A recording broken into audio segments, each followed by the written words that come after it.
سب سے پہلا اسٹینڈرڈ جسے میں سمجھتا ہوں کہ ہمارے ریسپیکٹڈ جناب جاوید اختر صاحب بڑی تیزی کے ساتھ اس کی طرف لپکیں گے، وہ ہے سائنس.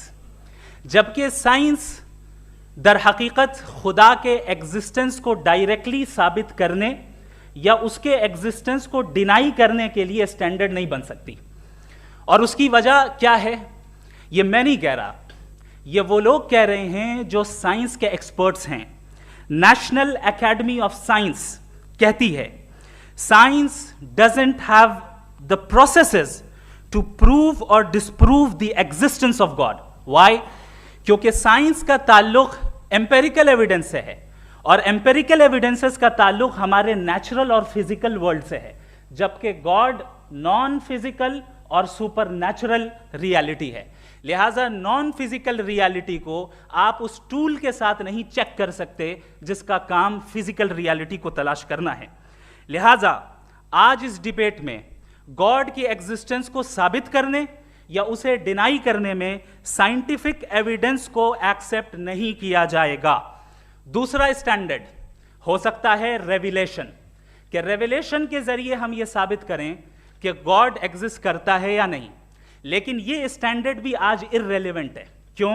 کیونکہ ریویلیشن میرے نزدیک سورس آف نالج ہے، ویلڈ سورس آف نالج ہے، لیکن ہمارے جاوید اختر صاحب کے نزدیک یہ ویلڈ سورس آف نالج نہیں ہے. لہٰذا آج کی ڈیبیٹ میں ایک بھی ایویڈنس کسی بھی مذہبی اسکرپچر سے نہیں دوں گا تاکہ جاوید اختر صاحب کے لیے وہ ان ایکسیپٹیبل نہ ہو. تیسرا جو معیار ہو سکتا ہے وہ ہے آبزرویشن، کہ بھائی کوئی کہے کہ ہمیں خدا دکھاؤ، اگر ہے تو دکھاؤ، یا یہ کہ خدا کے ایگزسٹنس پر ایمپیریکل ایویڈنس دو. تو یہ ہے در حقیقت غلط ٹول کا استعمال کرنا. یہ ایسا ہی ہے کہ جاوید صاحب مجھ سے یہ مطالبہ کریں کہ مفتی صاحب آپ میٹل ڈیٹیکٹر کے ذریعے پلاسٹک ڈیٹیکٹ کر کے دکھائیں. اب چونکہ پلاسٹک ڈیٹیکٹ نہیں ہو پا رہی ہے لہٰذا plastic does not exist. No, you are using the wrong tool. اس ٹول سے پلاسٹک کو ڈیٹیکٹ نہیں کیا جاتا. لہٰذا میں سمجھتا ہوں کہ گاڈ کے ایگزسٹنس پر ایمپیریکل ایویڈنس کا مطالبہ کرنا ایک بچکانہ مطالبہ ہے، اور ہمارے ریسپیکٹڈ جناب جاوید اختر صاحب اس اسٹیج سے اب بہت آگے نکل چکے ہیں. اب بچتا ہے ایک ہی اسٹینڈرڈ، اور وہ اسٹینڈرڈ ہے عقل، لاجک، ریزننگ.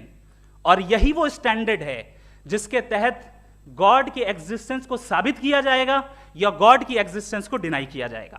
لیکن چونکہ یہ بہت امپورٹنٹ اور سینسٹیو ٹاپک ہے، اس لیے لاجیکل آرگیومنٹ بھی ایسا ہونا چاہیے جو ڈیفینیٹو ہو، انڈیفینیٹو نہ ہو، جو 2 اور 2 4 کی طرح بالکل واضح ہو.